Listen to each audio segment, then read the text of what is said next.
Oh, good morning, everybody, for that's just joining us just now as guests, and also particularly those that are panelists this morning and speakers. Appreciate everyone giving up their time because I know everybody is incredibly busy as things reopen and we're all got less people to do more. And so thank you for those that are joining us this morning, either live, and for those of you that are going to be watching this in the playback, I hope you find today's event really interesting. There's a lot of really interesting examples and discussion going to be happening about the reopening of events, hospitality, etc. So my name, for those of you that don't know me, is Brett Jackson. I'm the founder and managing director of Granite PR.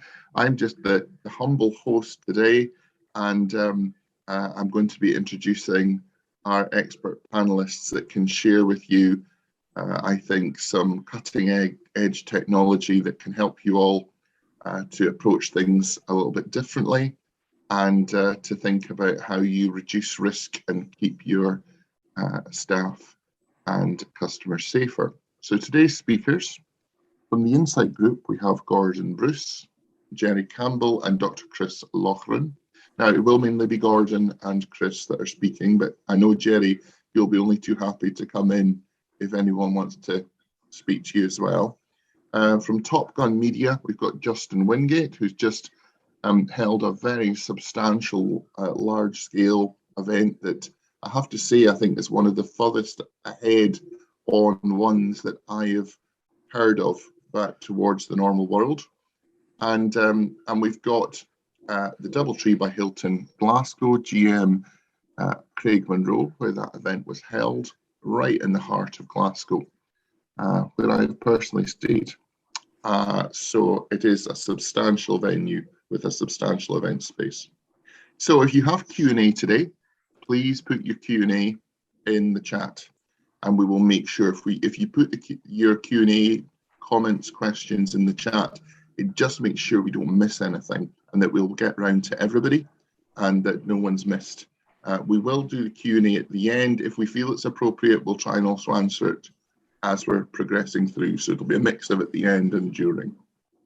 Now, we've still got some people joining. If you have just joined us just now, thank you very much for joining this morning's event. So up first today, we have Insite Specialist Services based in Glasgow, but serving customers across the whole of Scotland, the whole of the UK and globally. And today I'd like to introduce from Insite Specialist Services, Gordon Bruce, Gerry Campbell, and Dr. Chris Lochrin, who are all on the call today.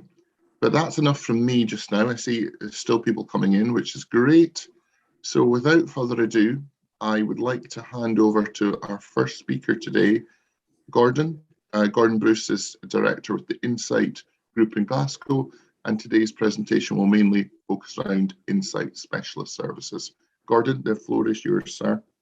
Okay. Thank you, Brett, and thank you for the opportunity to speak to you all today.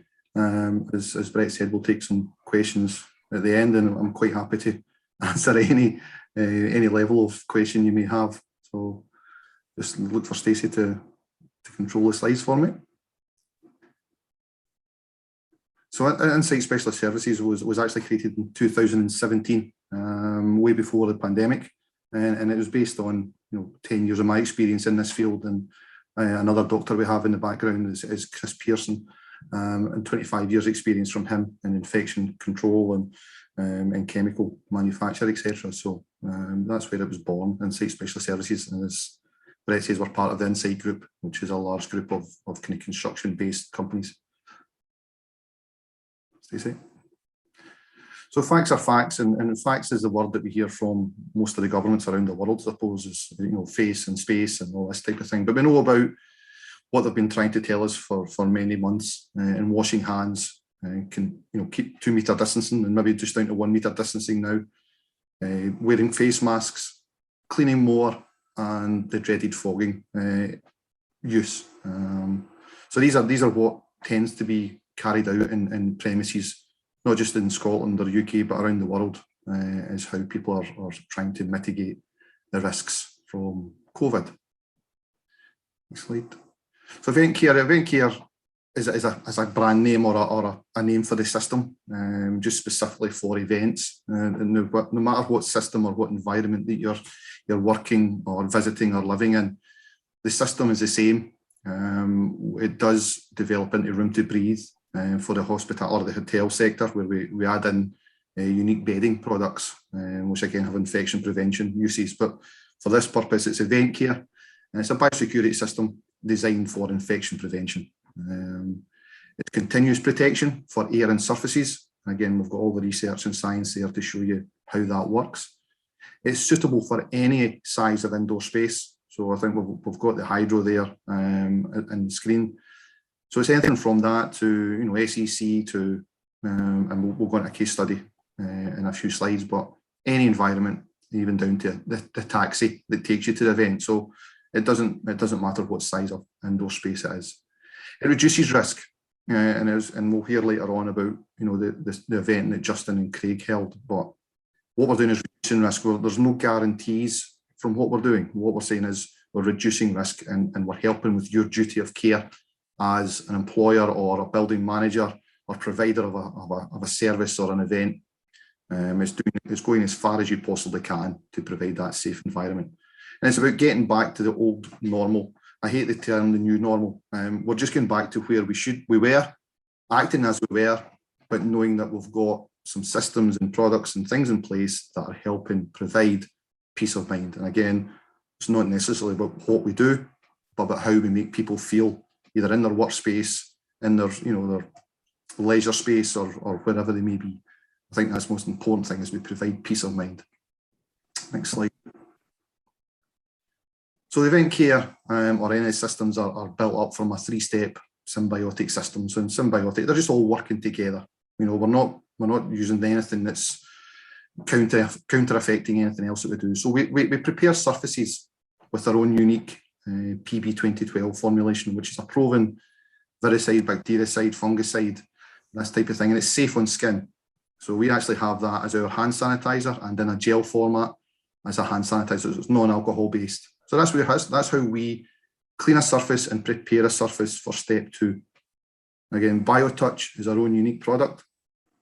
BioTouch is an antimicrobial product which is applied to all surfaces, hard and soft, and aesthetically changes nothing. It effectively sticks up little needles, about 2 nanometers long, same length as DNA. And when bacteria, viruses, mold, etc., land on the surface, they mechanically kill those pathogens. So it's not a chemical, it's completely inert, and it's there, and we've got the research there, it's there for, we've tested it 700 wipes with a microfiber cloth. So in theory, that can be 4 or 5 years. It can last in a certain circumstance, but we recommend that it's done every 4 months on high touch areas like door handles, places where you may chip, the BioTouch off. So we maintain the system with the BioTouch. Again, that's not going to wipe off. It's not a 28-day, it's not a 90-day, it's a permanent solution, but it's just maintaining that permanency as part of the system. And then finally, we protect the air with air sanifiers. These have no filters, so they're not HEPA filters. They're not ozone machines. They're nothing like what we see in most solutions that we see around the world. Again, the science can be explained if someone's interested in what the science is, but effectively we are using the moisture in the air to create oxygen and hydrogen and different things that kill contaminants and also remove particles from the air. So when we talk about PM, which is outdoor air pollution from traffic vehicles, etc., from exhausts, we also reduce that. And again, we'll touch on that with some case studies later. Next slide. So once we've completed the application, depending on whether it's a maintained system, we can provide the area with certification, and that can be displayed anywhere you wish, usually on the wall, a little certificate holder, and it lets people see what you're doing and can briefly explain, okay, at events we'll maybe hand out leaflets or cards just to make people aware, but long term, there's somewhere to go and see what is it actually you're doing, and you're not asking a member of staff to try and explain the science, which can be quite difficult sometimes. Next slide. So a case study. These are there's different designs for these units, but one study, next slide, Stacey, is the Excel Arena or the Expo in Brussels. And you can see them hanging from the ceiling. So that's one type for large permanent installation in certain arenas. So those effectively rain out those hydroxyls and radicals that we were speaking about, the science. So they're just converting moisture in the air into that effective killing solution. Let's be honest, we're killing microbes and bacteria, but there's nothing dangerous or chemical in this. You could argue that H2O is a chemical, but generally what we're saying is that there's no chemicals involved in what we're doing. We're just using moisture in the air. Next slide. Again, you can see there on the right hand side another example of a type of unit, and this is the type of unit we use in the event care, usually if it's temporary on a stand, but it can be permanently fixed as well. So there's two options. You can have a temporary installation, which can be in your face, and that may be what some clients require, or it can be installed and almost unseen. So it can be as obscure as you wish. Next slide. Again, similar to the large event units at the Expo, they're suspended from the roof. And again, these are all they're low wattage. Each of these will probably be less than an 80 watt bulb to run. There's a lamp inside them which requires replacement once every year, but no filters, no HEPA filters to gather and collect dust and dirt and microbes and allow them to breed. It's simply a lamp which is creating some science, which I can explain if someone's interested. Next slide. This is a quote from the mayor in Brussels. They're used to hosting large events, but they found that this was the best solution. And the Expo in Brussels was the largest vaccination centre in Brussels. It was the main centre in Brussels for COVID, and still is for COVID vaccination and testing in Belgium. Next slide. Some research, within 10 minutes. This is carried out. Normally, laboratory tests are carried out in small areas, and this 99.999% is always put in people's faces. Sometimes can be a bit misleading. These are all laboratory tests, whereas this is a real size room test, where after 10 minutes of switching one of the machines on, the virus is non-detectable within 10 minutes. So, and then it's ongoing. Remember, this is not just a case of people trying to fog or use UV lamps or robots. This is an ongoing effect. So once you've reduced it, it keeps going continuously. Next slide. Case study by East of England Ambulance Service. And again, this is 2017. So this is before COVID. This is what we have created here is not a reaction to COVID. We originally created the system for the flood and water damaged industry insurance, and developed into a hypoallergenic experience for hotels. So really, we're not inventing something here for COVID. But in the ambulance centre, they had found that it reduced absenteeism by up to 45%. Now that was over 9 months the test ran, and it saved them £213,000 in salaries. So pro rata, that's £250,000 in that one call centre in England in 2017. Granted, there's 500 people in that premises, but that's the kind of numbers that they saved on absenteeism. So if you're looking at it from an investment point of view, there's a return on investment. This is not just an extra cost to remove COVID. This is a long-term solution. So it's bacteria, viruses, mold, yeast, as I said earlier, particles in the air from traffic pollution, VOCs, which are chemicals, the normal things that people are spraying in the air, disinfectants. These are all VOCs. We reduce all these, and again, the science is there behind this to back it up. Next slide. So December, just obviously with COVID in mind, we started a bit of research with the University of West of Scotland with Dr. Mackay, and he's got a long line of experience behind him as well. So we took one of their student accommodation offices and we applied the system. And this was taken over 6 months. And as it says there, I'm sure when you see the results, they're quite outstanding. So next slide. As I alluded to earlier, that's high to low, that's microbial burden. That's the air and surface microbial burden. And it's called that because it's so difficult to measure for one pathogen. So what they done was they measured just microburden overall, and they found that we took it from high to low. And it's difficult to put numbers on that because it's so random. Every indoor space can be different. But what we found is from prior testing to a consistent test throughout our research, we had taken it from high and remained low. A really useful bit of not expected result was that we actually reduced CO2 by 30% in the office space. Now, CO2 is obviously what you hear just now about putting CO2 units in classrooms, which is an indication that the air is needing replaced. CO2 is what makes us feel drowsy in class or in meetings.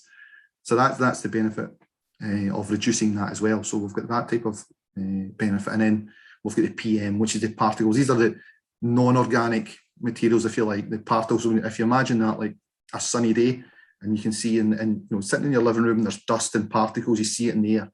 That's PM of all different sizes. Now the PM 2.5 is a really dangerous one, which is like the particles from car exhaust that you breathe in and get into your system. And that then obviously, Chris, Dr. Lochrin could probably tell you more about that, but we reduced that by 80 to 85% on average as well. Next slide. So the facts: deep cleaning is expensive and ineffective.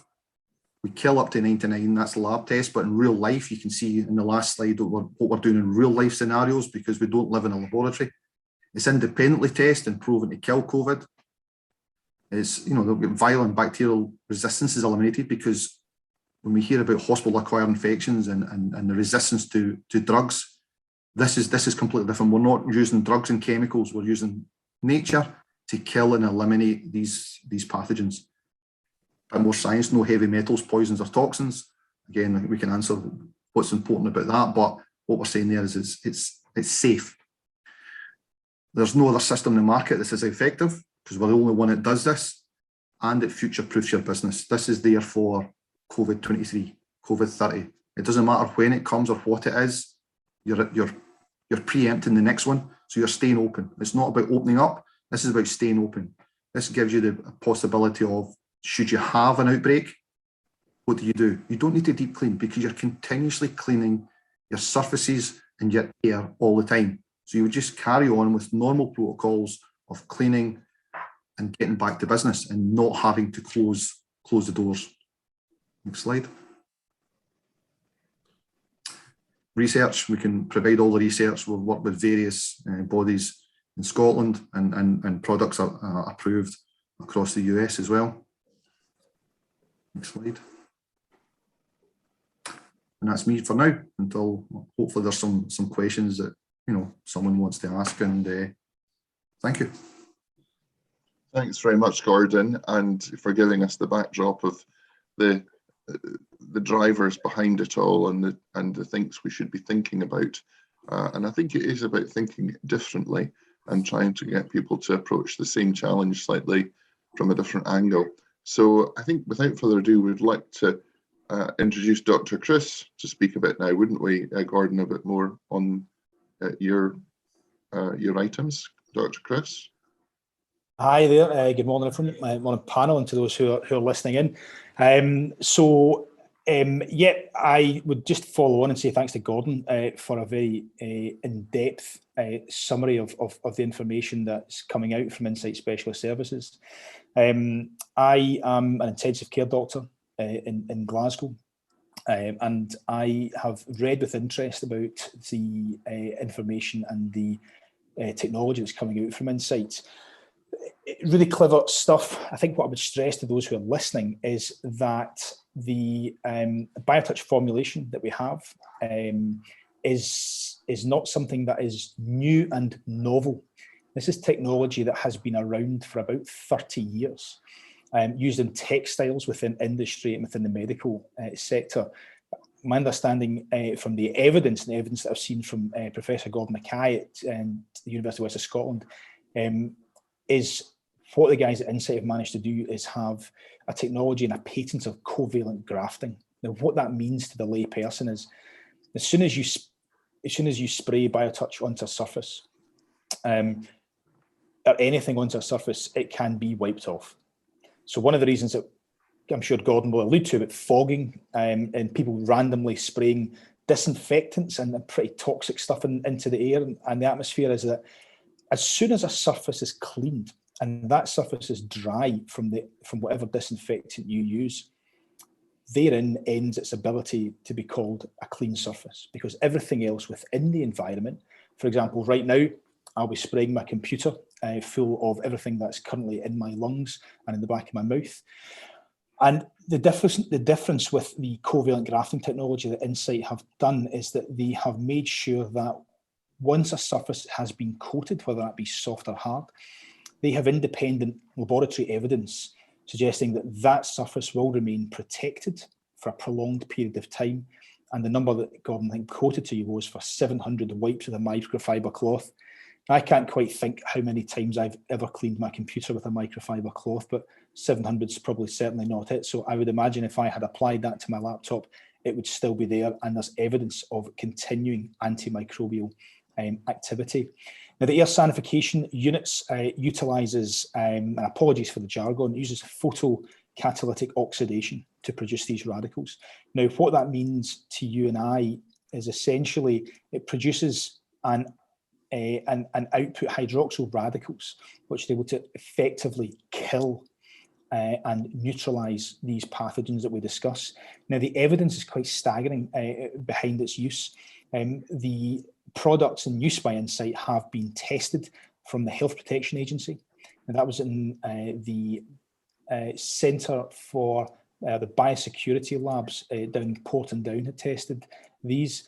And also these have been tested by Professor Noakes at Leeds University and have been found time and time again to be effective in reducing microbial and antimicrobial loads. So the combination of surface protection, so decontamination and protection, and this continuous air protection, reducing everything else that lands on the surfaces, is something that is effective, and the research and evidence is there. It can certainly be supplied on request, and something that I'm sure we'll allude to when Justin goes on to speak, that events have been run and have been run effectively. What is interesting, I won't talk too long, is that for those listeners in Scotland, we locked down at numbers in the community of 100 per 100,000. The daily statistics today from a meeting that I've been in are frightening. The numbers today are 12,000 per 100,000. That's over tenfold where we were since what the initial lockdown, or the lockdown earlier on in the year. And more so when we've begun to, for love of a better phrase, open up. That essentially means that right now, as of yesterday, 1 in every 1,000 people are just under that tested positive for COVID. If you have an event space and you're attracting large numbers of people, that's a lot of people. That's a lot of potential contacts. That's a lot of absences. That's a lot of bad press. That's a lot of bad PR. But more importantly to us, that is absolutely awful in terms of contributing to essentially the pandemic and the spread just now. And I think measures like this, which have been proven clinically in the laboratory and proven in practice, are measures that I can't see past. I can't think of why you would not be implementing these to reduce and prevent your employees, your staff, and your customers. And it's certainly something that has been looked at more widely within the healthcare sector and by both governments, Scotland and the UK government, in the future, in order to essentially bolster our armoury in terms of not just coronavirus, but other endemic illnesses, even just flus and things, the common cold, all these sorts of things. This is an effective technology, and I've probably said enough, but I'm happy to have any questions perhaps later on, and I'll let the rest of you guys carry on. So many thanks for giving me a few minutes to speak, Brett and Stacey. Thank you very much, Dr. Chris. I think it's fascinating to have had the science, but now to have had the medical and clinical insight, because as you say, we are in a different phase now, Dr. Chris. And I think it's hard for us sometimes when we're watching the news to just digest the numbers and where we're at a moment in time. So I think that certainly helped me put some perspective on where we're at. So thank you for that. No problem. So without further ado, I think it's been great to hear the science, and it's been great to hear the medical profession and clinical side. But what we'd like to do is give you a real live example. And in all our events, we find that people love real live examples and case studies. And who better to do this than Justin Wingate, who is both a media and events guru. So Justin's company is Top Gun Media.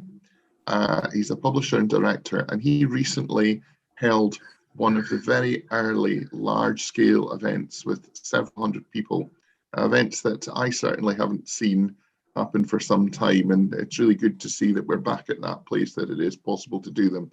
So Justin, I look forward to hearing more about this case study, and the floor is yours.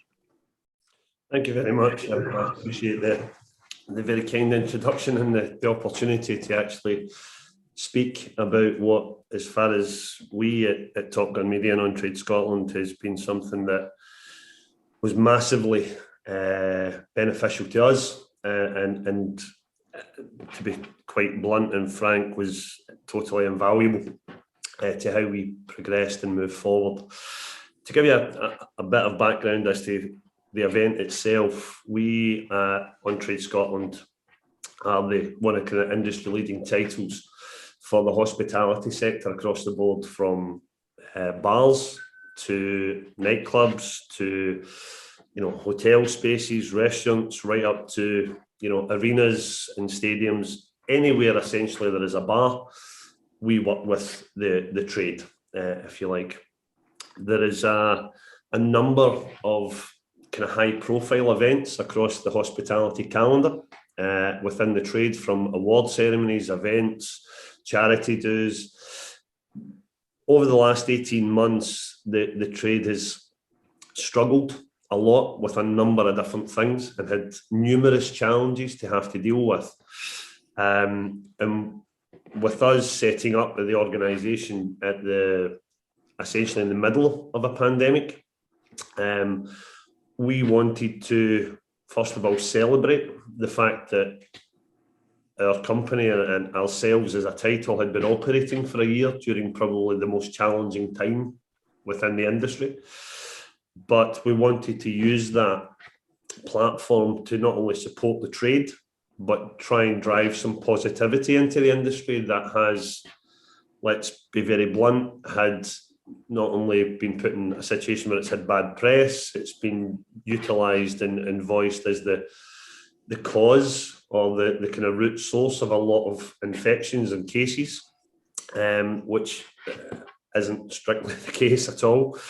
But we wanted to try and drive some positivity into the industry to give our industry and the people we work with some inspiration as to what could be done and what could be achieved by working together in a kind of more positive way, rather than looking at,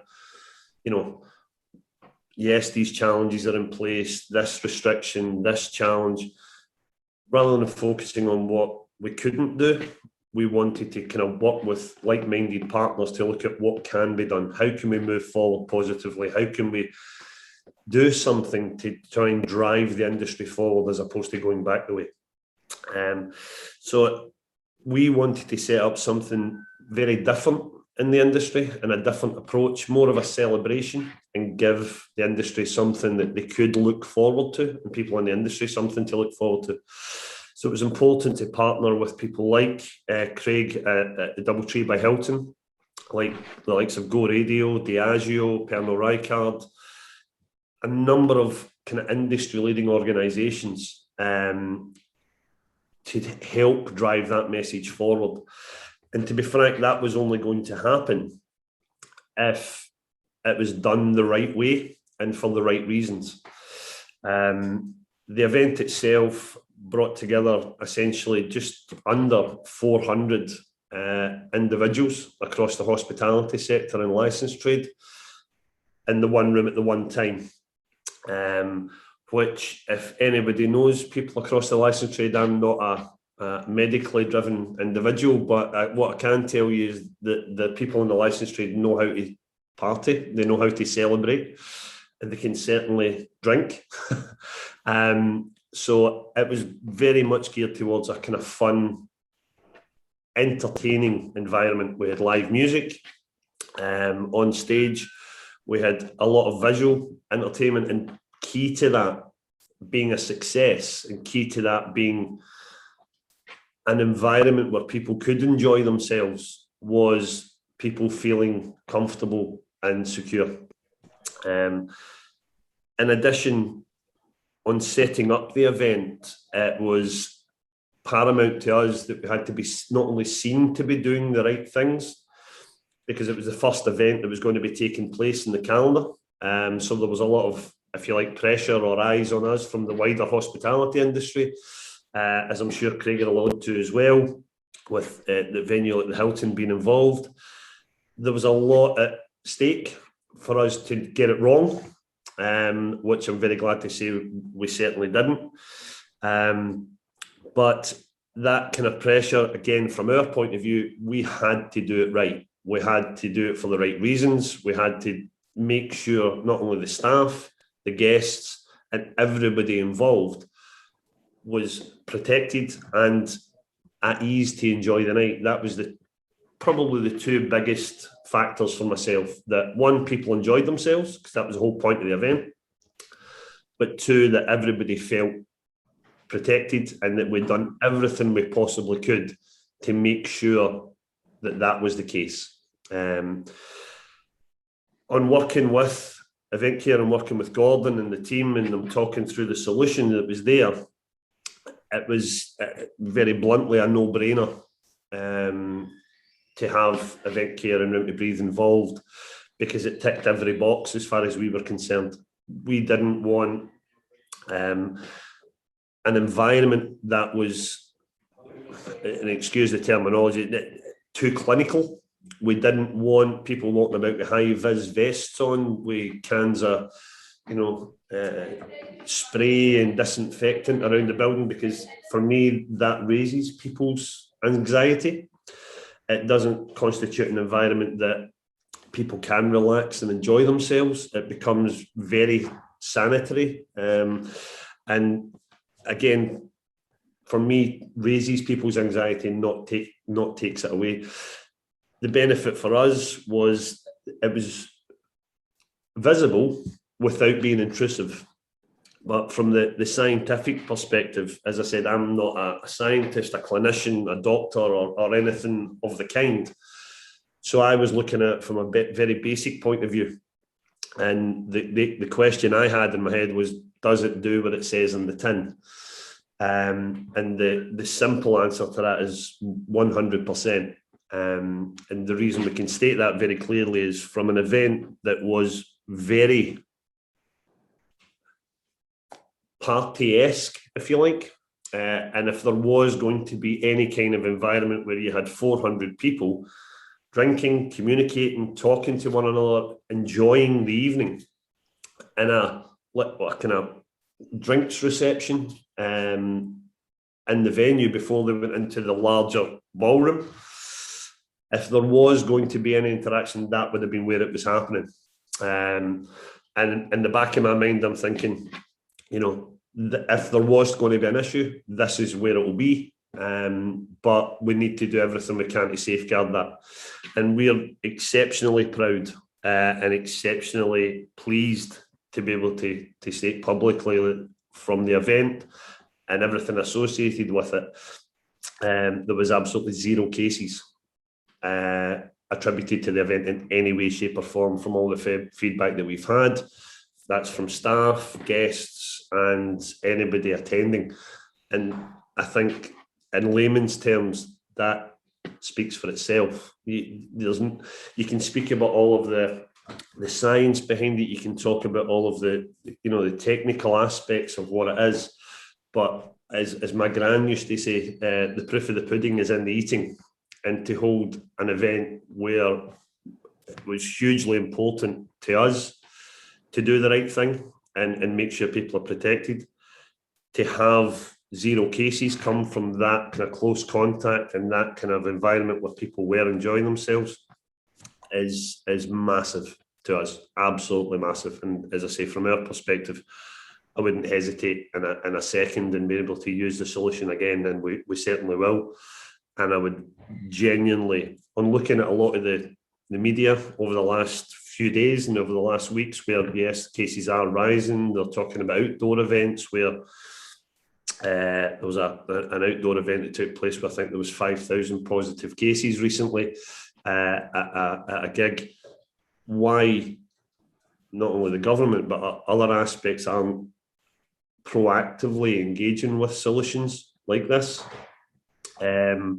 is strange to me, because, as I say, to me, the proof of the pudding is in the eating, and it's been proven to deliver exactly what it says in the tin, and that's all we can really ask for as far as I'm concerned.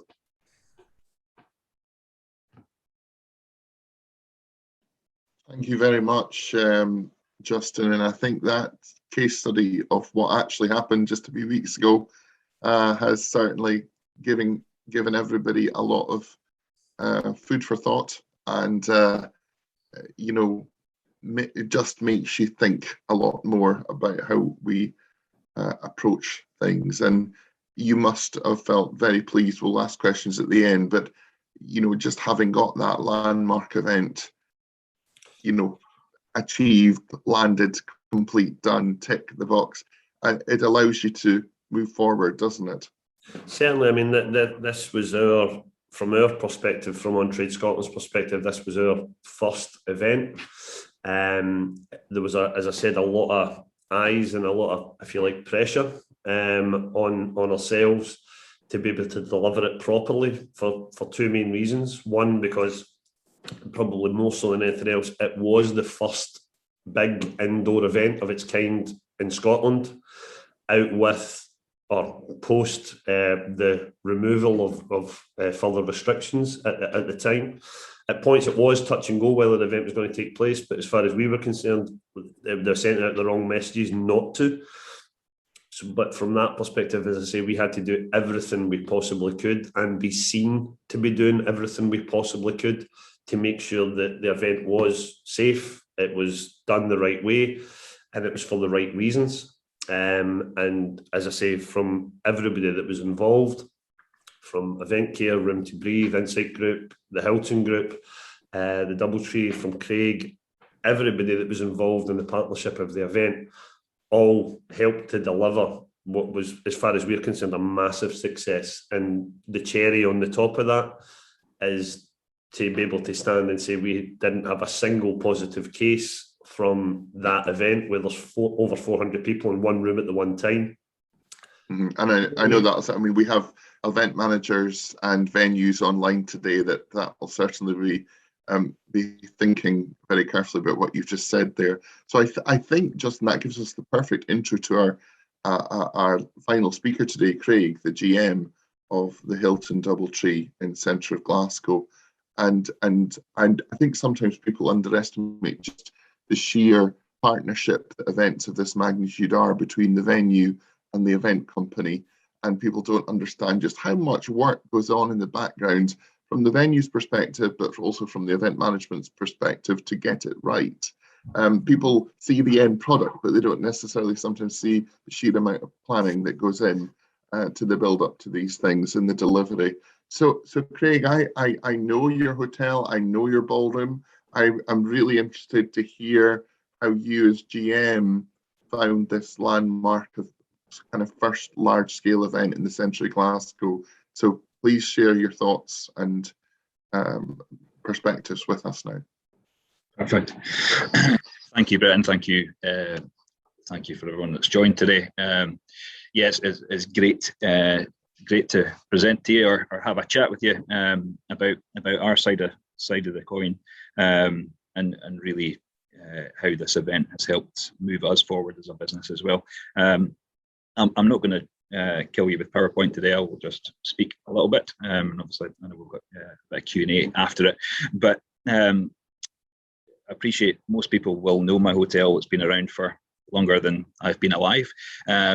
but just to give you an introduction to it, if you aren't aware of it, we obviously Doubletree by Hilton Glasgow Central, but we are the largest hotel conference space in Scotland, which we're proud of.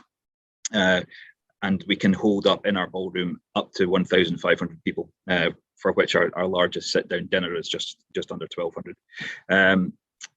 Events are a huge part of my business. In fact, around about 30% of what we take on a top line perspective comes through the ballroom. So naturally, the fact that we've not been able to do much for a long time has been hard from various aspects. We as a business, however, didn't shut throughout all the lockdowns. We remained open, albeit only operating as a bedroom factory.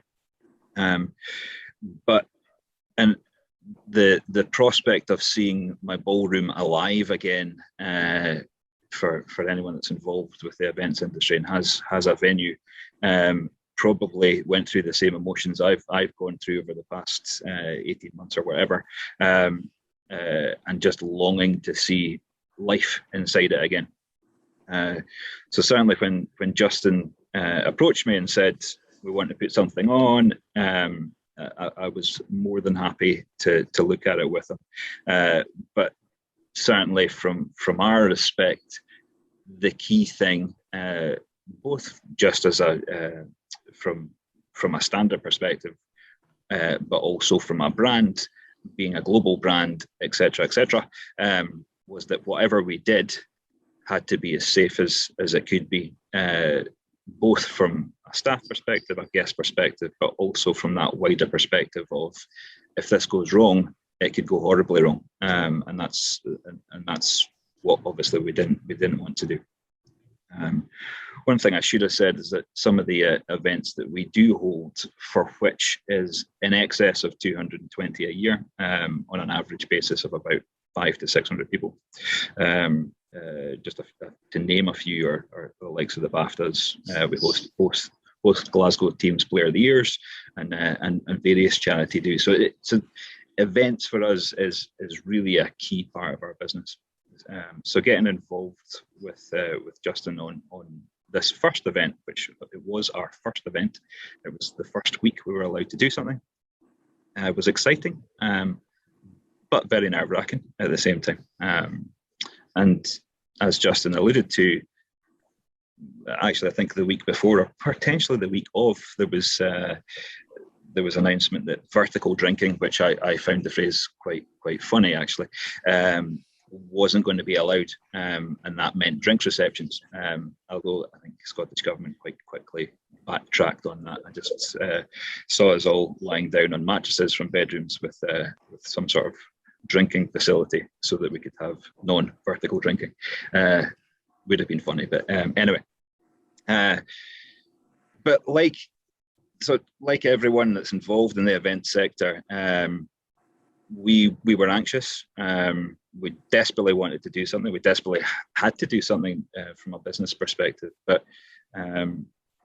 we shared the same anxieties that every event organizer has just now, which is what are you going to do to make sure that people are as safe as possible?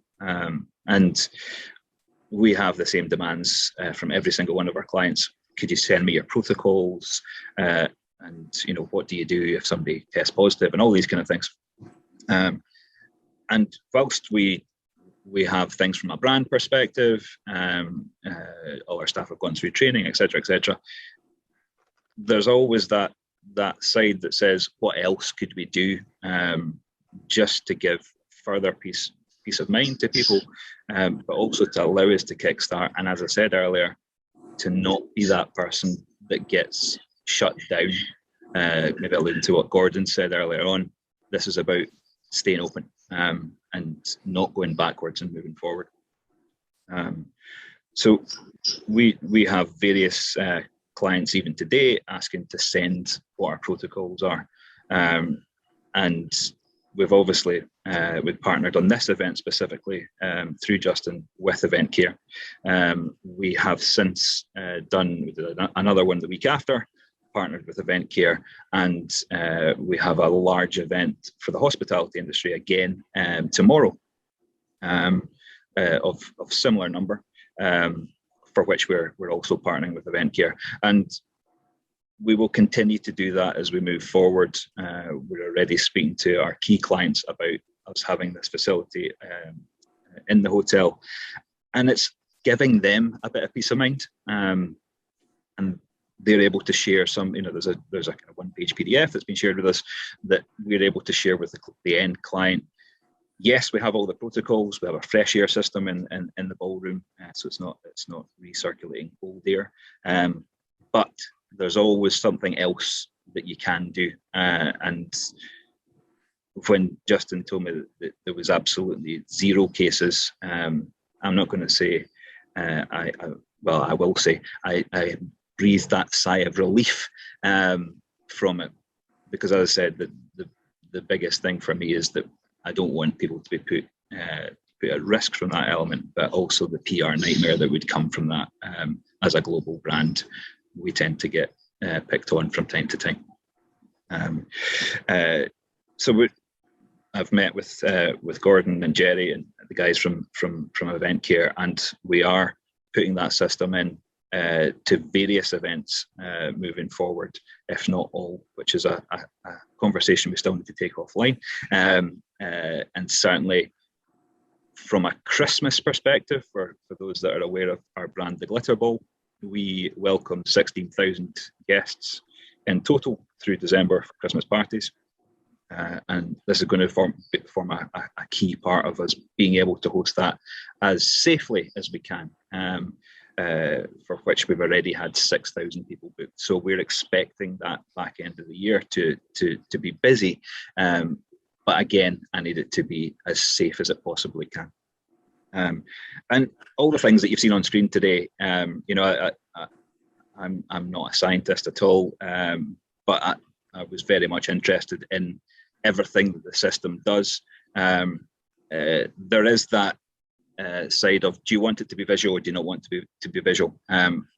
Different clients will have different wants with that. So I know the guys have got signage that I think is actually quite quirky, just about, the air's clear and you're ready to party and all these kind of things, which ultimately we all want to do, but we want to do it in a safe way.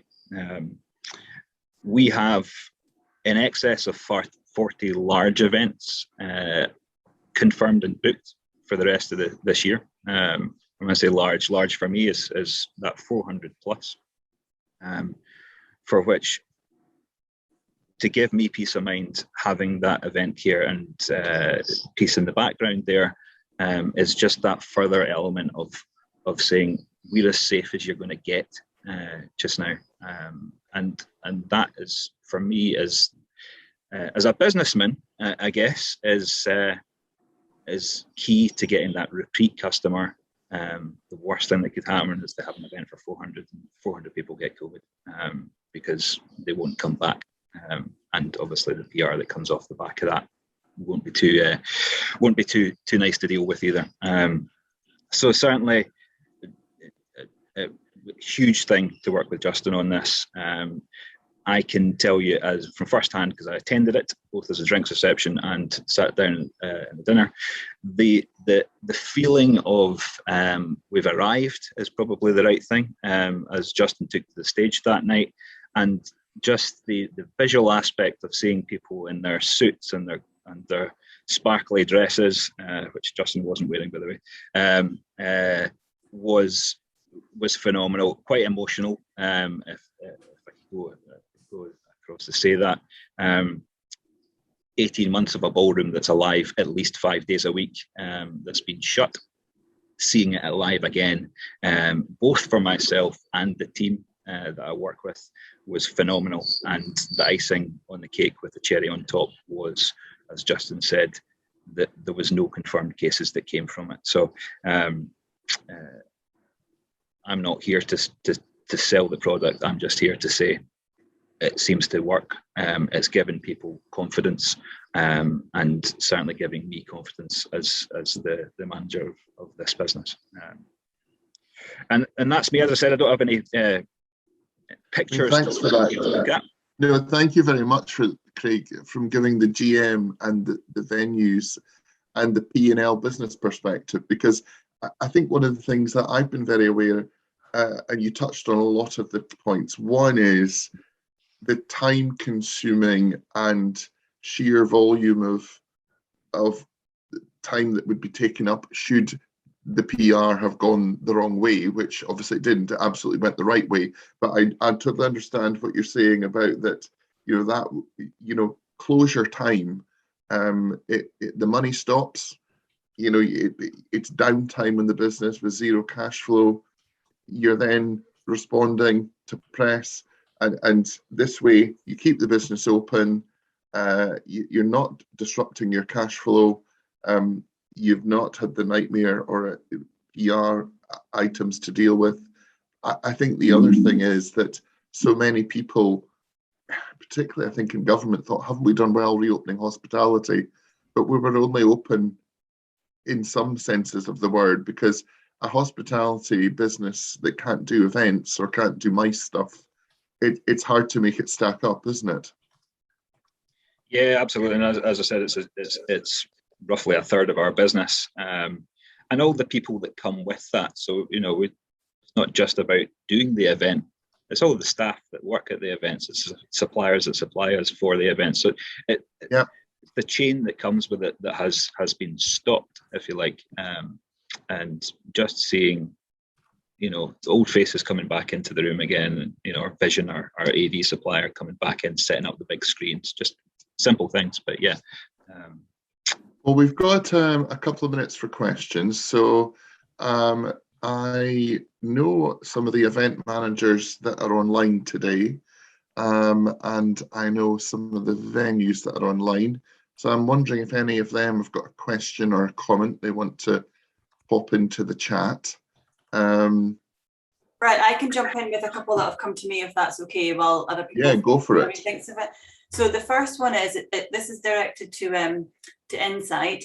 How do your air signifiers effectively reduce virus and pathogens in the air, and are they continuously operating? You maybe answered that. Maybe we're just looking for layman's terms a bit more. Okay. Yes, they're continuous. That's the first thing. So that's it. Just to define continuous, it means all the time. There's not a period of time whilst they're switched on or during the event that we're not reducing something by some degree. The science behind it, it's down to it's science, but it's microbe size, and it's oxygen and hydrogen, and the way these things affect the cell walls of pathogens, your bacteria and your viruses, other contaminants, where it be particles in the air or molds similar to the pathogens or bacteria. But then when it comes to particles that we're breathing in, we effectively stick to them, or they stick together and drop out the air, so that they're not in the air for us to breathe. So without getting into the absolute crux of what oxygen hydrogen radicals are, which is basically an oxygen and hydrogen atom that are stuck together. When it becomes H2O, it turns back into water. So that's all we're using, and it's when we split water, that's what does the killing. That's as simple as it is. And it's nature's way. Way up in the stratosphere is what happens, and what we do, what the world has always done. That's how all we're doing is recreating nature's killing machine indoors. That's all we're doing. We're not introducing chemicals. There's no chemicals introduced into the units. When we clean surfaces, once BioTouch is on the surface, what we recommend is just water and a microfiber cloth. You don't need disinfectant, so you're removing, some risks there from storing chemicals, cost assessments, etc. You can remove that from the cleaning process, which again helps benefit the air that you're breathing, because you then get less toxins and chemicals and VOCs airborne. So I can't make it more scientific than it is, because it's really quite simple. How that's done and created from, it was originally a NASA product that was created by NASA for the space shuttle to make fruit and veg last longer on the space missions. That's where it was originally born, because again, it was removing bacteria and molds from Who had the idea to turn it into what it is now, effectively? You know, who thought, oh, I'm going to use this technology that's used for preserving food to... Well, again, it's all the way back from effectively the 80s, where the photocatalytic oxidation was created. That's all it's doing, is splitting water atoms. That's what it's done, you know, and that was developed by scientists, you know, and by NASA, and it's been just to say, I think because of Unconscious, we do have a live audience, but we also have a lot of people today, because of the nature of hospitality and events industry, that they are genuinely interested but need to watch it when they can actually physically are not running their business, or can have, you know, they're not in the kitchen, etc. And if they are watching this later today or later this week, and you're left with any questions, you know, just because we haven't been able to answer them live, please still feel free to get in touch with anyone on the panel today to ask questions that you've got if you're watching on the playback. Just a couple more that I've got that I've taken down. So,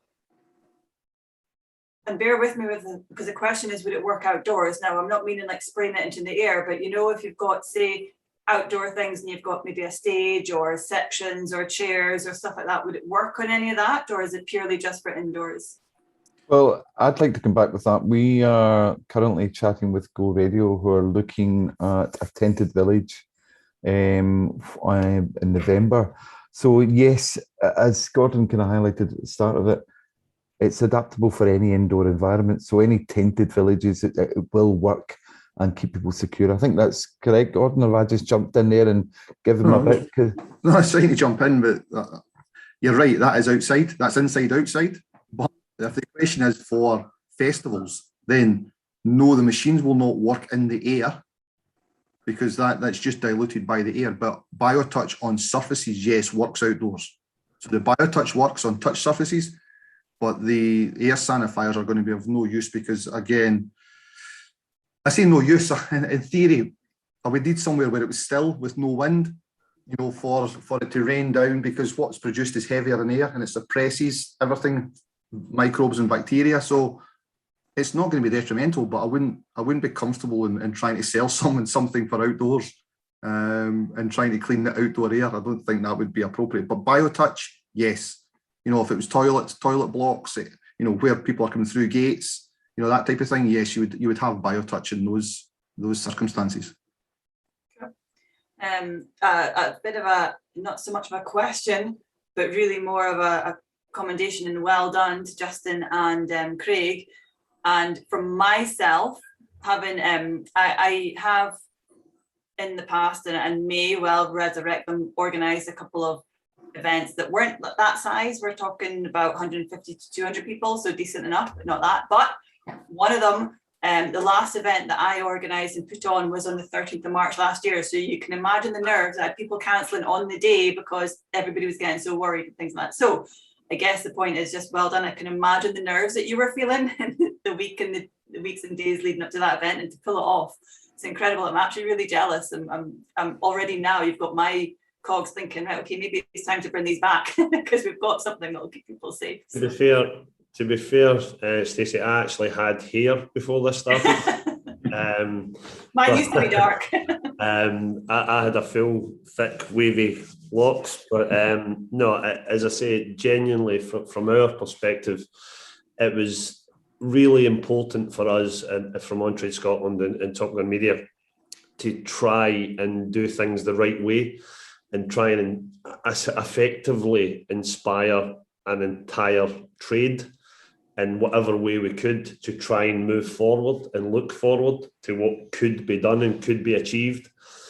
And from our perspective, with working with Craig and the WTB Hilton Glasgow Central and Event Care and the brands that we had involved and how passionate they were about getting involved with it, if that's what we can do with all of the challenges that we've had over the last 18 months and all the uncertainty and all the last minute challenges and nature that we've had, if as an industry and as a group, we can apply that moving forward as things become easier and as restrictions become, clearer, and we can move forward, the sky's the limit to what we can achieve genuinely. And I know that sounds a bit cheesy, but it's really something we believe strongly. And if we can do what we've done with all the challenges that we've had, what is achievable if we actually work together and implement the right things for the right reasons moving forward? It's hugely beneficial for everyone involved. So Stacey, have you got Graham Craig's comment? Yeah. So Graham Craig, he's the owner of Catalyst Events in Perth. Graham's got a couple of comments. Do you want to go for that, Stacey? Yeah, sure. What I'll do, I'll read it out because there's a couple of comments. This might need a follow-up offline, but I'm sure we can do. We can facilitate that. Yeah, absolutely. So yeah, I'll read out the whole statement. So if we were to use a product that protects continuously, how do people know it has been done? And I'll just follow up with what his thinking and his reason behind that is. So he feels that customers will want to see active examples of cleaning. So yeah, I think I'll stop there before I read anything else. Yeah, maybe that's one we could put Graham in connection with the guys to answer his thoughts. I think where Graham's coming at it from is that he's not the actual dealing with public events, but he's in the supply chain. Yeah, I think Can I jump in for a quick second? Sorry, Stacey, just something that we have put onto our website from the event is something that obviously we worked with Gordon and Gerry and the team at Insite and Event Care and Room to Breathe. That was, we've actually put a video on our website, and I'm sure Insite have it on their LinkedIn and things like that as well, of exactly what took place on protecting the venue from beginning to the event actually taking place. So how they utilised it, how the team came in and what they did throughout the day to actually make the venue safe. That's the full video's on our website, and I'm sure it's on Insite's website as well. So if anybody wants to ask any of the team at Top Gun Media or On Trade Scotland any questions in relation to that, in relation to how they protected the day, I'm sure Craig would be able to allude to some of that as well from the Hilton's perspective. But yeah, there's a video on our website, and I'm sure, as I say, on Insights as well, showing exactly the process that went through of how it was protected and what they did to do that. So as I say, hopefully that will maybe give a bit of a clearer background on that as well. I think one of the things I said early on, but one of the things I remember saying early on when Gerry and Gordon and I were talking about this since last year is that this is really an education piece. People need to know about it, and once they do, then they'll have that confidence. But while people don't know about it, I think that's really what it is, isn't it? I think that's the important part of when you touched on the signage or the media we had with us. We can make it as visual or as invisible as people wish. And as I said, some of the pushback we got from some other, 5-star hotels was they wanted the theatre. They wanted people with a high-vis vest going around with disinfectant. Now, you can still have someone in a high-vis vest going around with a spray bottle cleaning. We're not saying don't clean. We're saying you don't need to clean all the time with disinfectant. So if you still wish the theatre for someone to see you have it, then fine. We're not saying don't do it, but we're saying you don't need it. Then fine. I'd just like to piggyback on what Gordon said there, is that we basically, one of the conversations in one of the webinars I attended was held by an MD of a hotel who basically said that to housekeepers that you should maybe employ someone just to walk around with a spray gun to make it look as if you're being proactive. Now, I don't know how many of you go to hotels and how many look forward to going to hotels, and that's the last thing I could possibly want to see is someone walking about with a spray full of bleach or a toxic chemical that I know will, in essence, protect me for that 5 minutes. But again, their understanding of the product as well. I mean, one of the key elements is the actually application. Most people don't know that it takes 4 or 5 minutes for that to actually have effect. So they're spraying and wipe, and Gordon's got a great saying for it. What's it? Spray and hope, Gordon, I think it is, and that's the scenario. Spray and pray. Spray and pray. And what's interesting is with that scenario is the boys joke. I often say what we are doing is taking the hospital out of hospitality, and that's exactly the whole process, the whole theatrics, the whole implementation of using toxic chemicals in a place. I don't want to be in that sort of place, and it's not because of this product. Obviously, with Insite Specialist Services or Room to Breathe, it's about looking for solutions like that take away that angst, they take that way of almost feeling like you're in a hospital environment, because that's not the way that we should be behaving, and it's not the way we should be actively doing it. Is we know there are solutions out there, but by looking at something like this can again reduce costs, actually, and again have that engagement process that you really want from having an event or any hospitality event. Amazing. Yes, it's really it is about trying to think a little bit differently and work a bit smarter, a bit more targeted, and also, I guess, acknowledging the whole airborne aspect as well as the surface aspect. When I took the video of Justin's been very supportive, and I can't thank him enough from the very start to this. But again, he bought into it. He knew, well, if you see what works, and then him seeing all the things. But the greatest quote I've heard from Justin was saying the relief when people were taking off their masks. The actual, they knew that they were going to have a good time, and they didn't have to worry about it. And for me, that ticks any box. That ticks any box for anyone looking to go out and actually have a good time. Incredible. Definitely. I know exactly the event Stacey's got going on in her head just now, and she's all excited with the thought of its return. I think my evenings and weekends are going to be a thing of the past very, very soon. So we've been rejoined by Dr. Chris Lochrin. Dr. Chris had to jump off, but he's back on. So Dr. Chris, you mentioned earlier the numbers of what's going on in the hospital. I think the numbers were really good, but we've just had a bit of a question about more the what it's actually been like, being a doctor in the hospital. I guess people are just looking for a little bit more of a feeling compared, like between now and previous to COVID. Can you give us a bit of a story? That's a good question.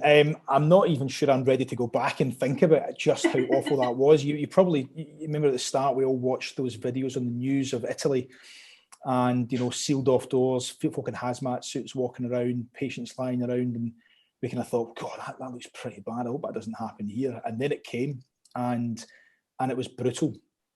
And we have had a dreadful amount of staff shortages, and some folk not coming back necessarily to work based on the trauma that it was.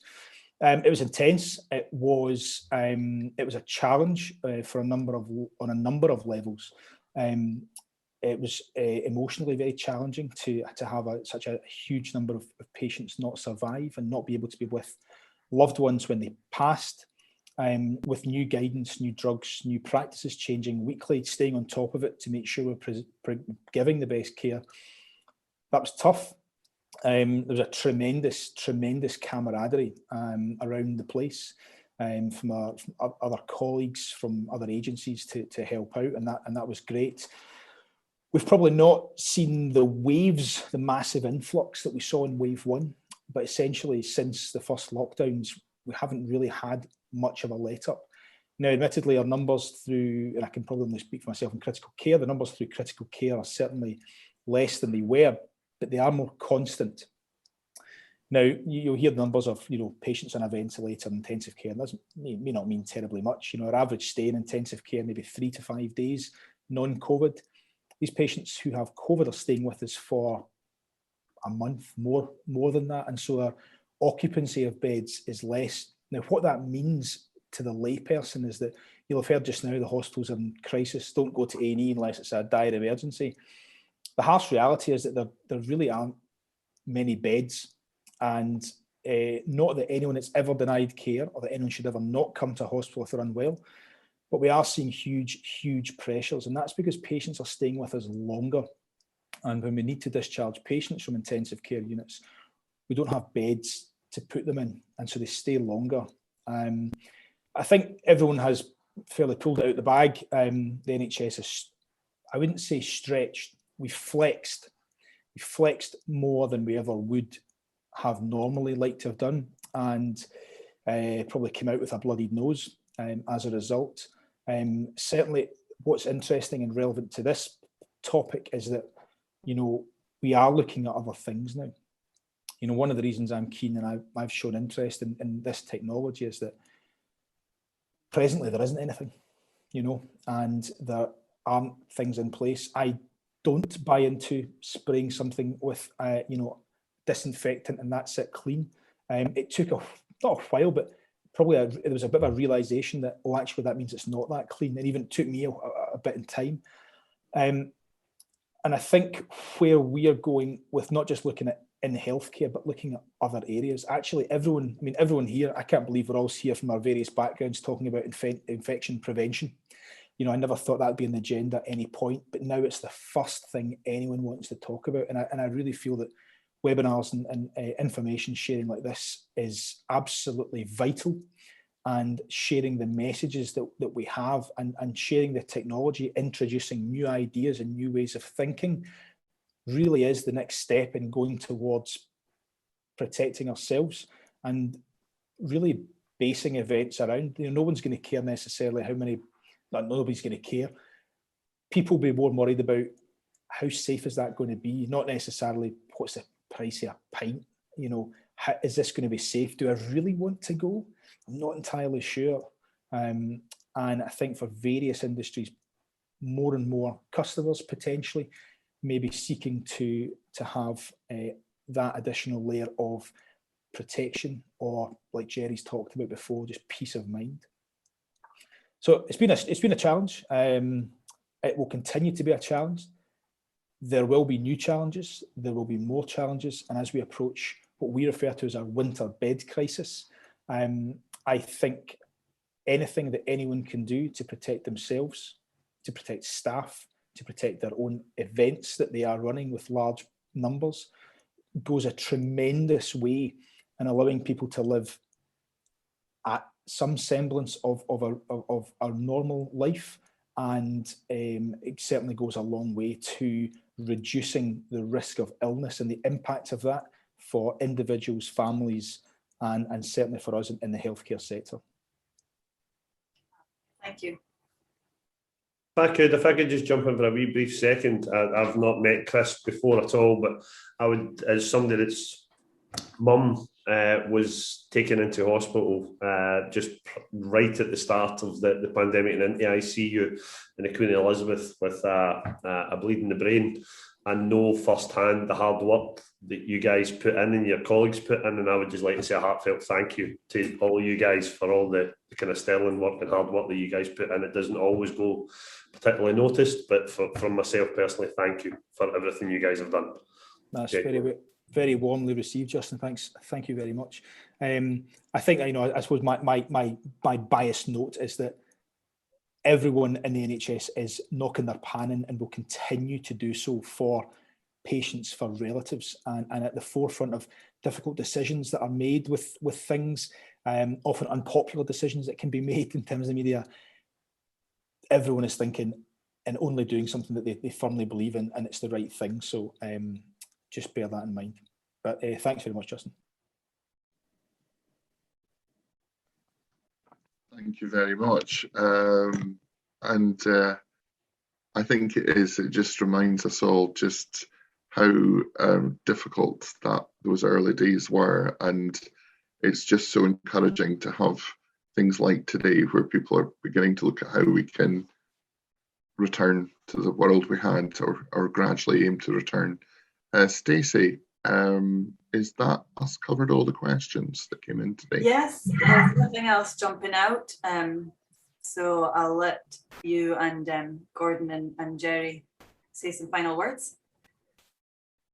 Okay, so shall we do some quick, maybe a leaving thought from everybody today before we close the event? So, I mean, certainly my thought is it is about looking at the problem from a different angle, thinking differently. It's not all about clean, clean, clean. It's about the air. It's about using innovative systems, continuous processes that are dealing with it. It's about reducing risk, being safer for our customers and staff, and making things possible that have just not been possible. I have to say, I certainly will be referring to Justin's event when I'm in conversation with people as a landmark, and step back in that industry. So those are some thoughts from me. Stacey, I think you're planning your comedy ball again, aren't you? Comedy ball, AYP ball. We'll need to get Expo back into Granite Expo back into a venue. Yeah, my thoughts are, I echoed what Justin said. I actually didn't expect to get emotional at today's event, but I did, just hearing Dr. Chris talk and then Justin backing that up, and just all those. So that was really nice, not to be emotional, but you know what I mean. It was nice, emotive today, which was really good. And yeah, I'm just leaving with lots of thoughts, and just definitely I think more people need to know about this is probably the one for me that I want to see how we can get this in front of more people. Gordon, sorry. Gordon's on mute. So Gerry, if I ask you to say it, then I can come back to Gordon. I promise not to do my impersonation of Ricky Fulton on last call, especially because that is tea and not vodka. I just reiterating, and again, you can say so many things about it, but as I said, we just want people to live as normally and enjoy as many experiences as they possibly can in an environment that they feel safe and, as we keep saying, protected. And that's all it is. That's all we want to do. We want to take all the pressures, and we want to take all the angst and the worries away from people, especially with, they may have shielding family, they may have many reasons to have that fear, but we just want to take that away. We want to make sure that people have an absolute ball, and no matter what environment they are in. Thank you for that, Gerry, and that's much appreciated. Gordon? Yeah, again, I've enjoyed the whole webinar tremendously from all the speakers, and I think there's certainly a message of hope there, which is obviously what we hope to provide and give people peace of mind. The one thing I would like people to try and take away from this is, we're here talking about event care and how successful it was and hopefully continues to be. But these are not new problems, really. You know, we're all focused on COVID right now, but we probably didn't all appreciate what we live and work in from an indoor air perspective. You know, that coronavirus, COVID-19 or SARS-CoV-2, or however you want to call it, is just another virus. There will be others, and I don't mean to, I'm not going to finish on that thread. There will be others in the future. It might not be as, you know, it's a flu. No, it's a very, very dangerous flu once you've got it, and particularly people with other underlying conditions, but clearly with the young people. And, you know, it's not just with other conditions. That's probably better for Chris to comment on, but we're dealing with lots of other indoor solutions.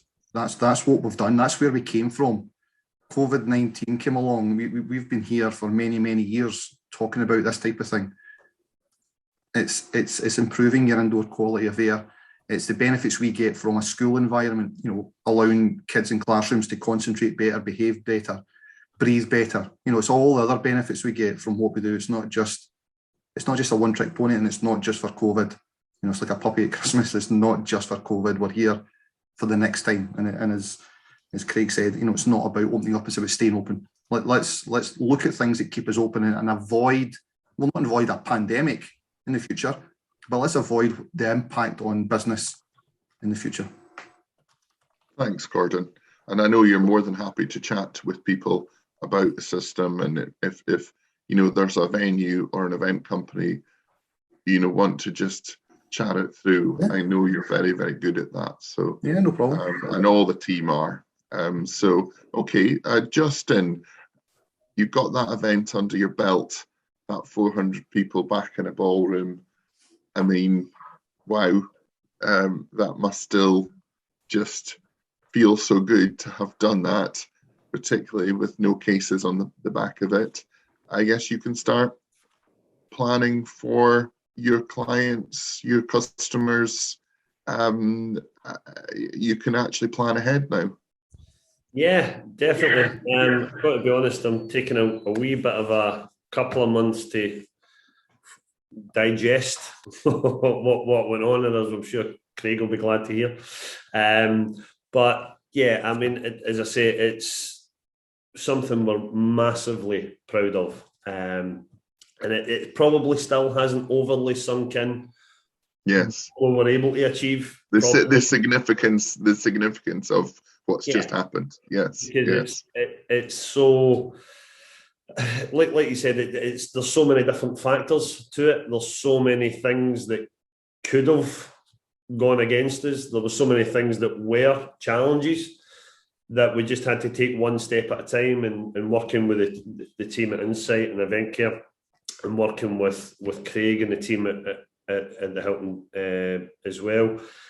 There was so many factors that could have been a challenge, but by working together and looking at, not, as I said, what we couldn't do, looked at what we can do and how we do it better, we got to where we were.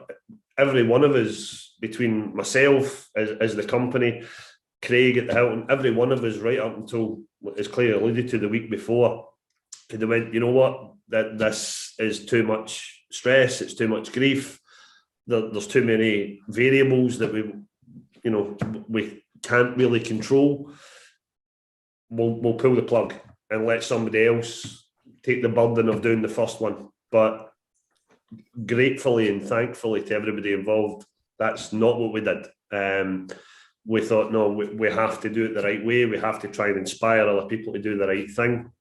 And that's the one thing I would try and take from it, is there is so much from the mainstream media, if you like, that they're very quick to say hospitality is the cause or the issue or whatever else.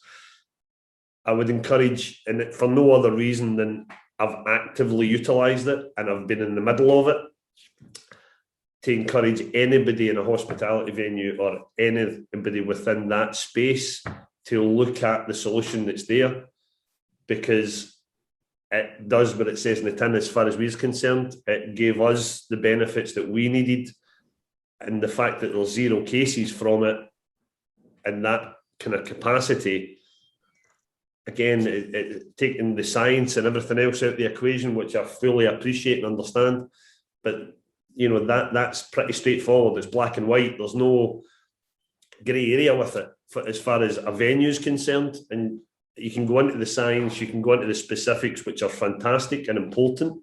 But from somebody that's connected to a venue or to an event, that is the bottom line. You've got 400 people mixing in a room, enjoying themselves, not social distanced. There was plenty of hugging and kissing and cuddling and, emotional night for all of us. It was massively emotional for myself, because my main focus, I just wanted people to enjoy it. That was my only concern.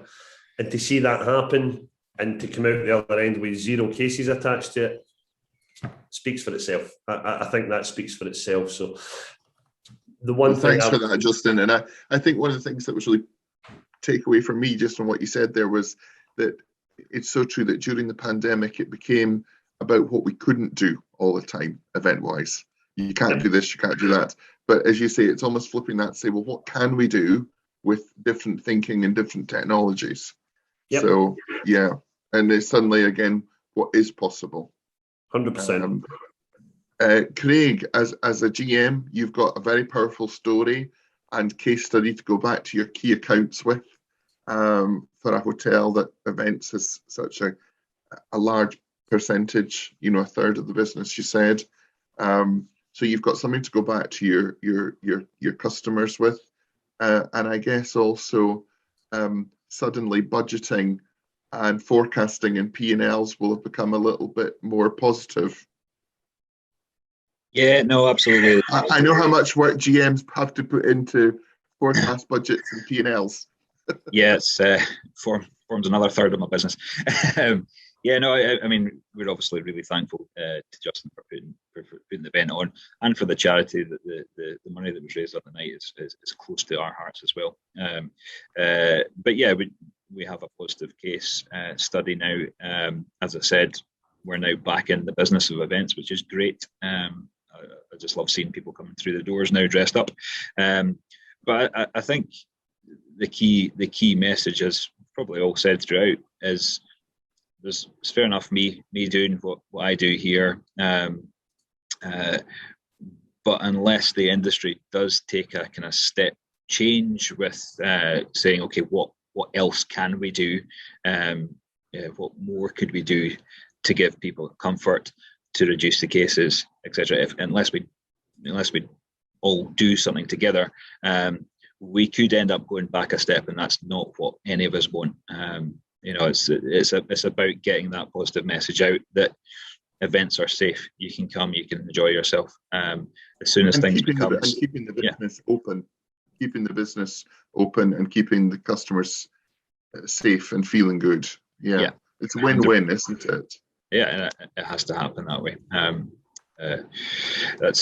We just want people to come and enjoy themselves, enjoy some good old-fashioned hospitality, and a bit of an ease up, because it's been a long time for us all. Absolutely, and we're better to have that than in Glasgow. Exactly. They know how to have a good night out. So we've just got 2 minutes left, and we're pretty much bang on time.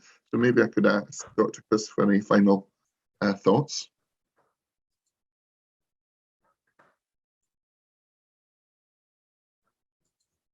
You're muted, Dr. Chris. Oh, we've got Dr. Chris, the most overused line of the pandemic. You're on mute. Oh, I think we may have. No, that's me. I'm unmuted. Oh. How are you doing? Oh, sorry, apologies. No problem. We've got a couple of minutes, so just any thoughts. I do need to disappear, but what I'd like to leave you with is just a thought. I said at the start of this pandemic that the world would never be the same again. And I think now we have demonstrated that. Now that we've discovered and are utilising technology which is making a difference, accepting any less from cleanliness standards is morally, ethically negligible. Not negligible, it is negligent even. And things are different, things are new, the technology is there. There are better ways to do things, and I do strongly believe that we should not be accepting lower standards. And so I'm very grateful for even just a platform to allow to have a conversation with people about that. I'm more than happy to be contacted at any point with regards to anything you've heard today. And if I can leave you in the capable hands of the rest of the panel, I need to make a quick exit. So thank you very much for your listeners and for the rest of you. And it's been a pleasure speaking to you. Thanks, Chris. Thank you, Dr. Chris. I will share all, I will send out a follow-up email to everybody who registered, and that will have the contact details. So if anybody wants to reach out to any of you guys, they'll be able to do so that way.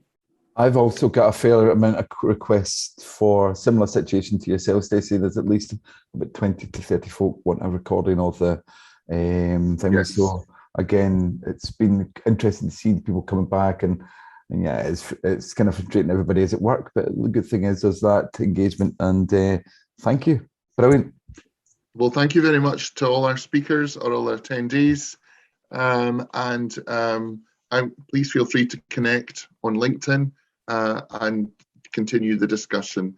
But it's midday, so thank you and good afternoon.